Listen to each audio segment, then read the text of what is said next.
မြန်မာလူနေမှုဘဝမှာပဇွန်6ဟာမရှိမဖြစ်ဟင်းခတ်အမွှေးကြိုင်တစ်ခုပါဒါပေမဲ့ကျွန်တော်တို့နေ့စဉ်စားတောက်နေတဲ့ပဇွန်6တွေကတင်းစီမရောက်ခင်ဘလို့အခြေအနေတွေဖြတ်တန်းခဲ့ရတယ်လဲဆိုတာဒီဗီဒီယိုကိုကြည့်ပြီးဆင်ခြင်စေချင်ပါတယ်ဗီဒီယိုမှာမြင်တွေ့ရတဲ့အတိုင်းစားတောက်ကုန်ဖြစ်တဲ့ပဇွန်6ပုံကြီးပေါ်ကိုအပြင်သွားဖက်နှက်တွေနဲ့တက်နှင်းထားတာဖက်နှက်ချုပ်ပြီးခြေထောက်နဲ့နင်းထားတာတွေကိုတွေ့ရမှာပါဖက်နှက်မှာပါလာနိုင်တဲ့ဖုံမှုရှုံလုံနဲ့မမြင်နိုင်တဲ့ဘက်တီးရီးယားတွေဟာပဇွန်6တွေထဲကိုဓာတ်ရိုက်ရောက်ရှိသွားပါတယ်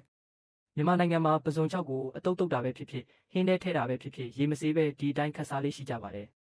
ခြေထောက်နဲ့ဖက်နှက်ကပါလာတဲ့ပိုးမွားတွေကြောင့်ဝမ်းပြက်ဝမ်းလျှောခြင်းနဲ့အစာစိတ်တင်ခြင်းတွေဖြစ်နိုင်ပါတယ်တချို့ပဇွန်6တွေမှာအယောင်လှအောင်စိုးထားတဲ့စိုးစေးတွေကလည်းကျန်းမာရေးကိုထိခိုက်စေနိုင်ပါတယ်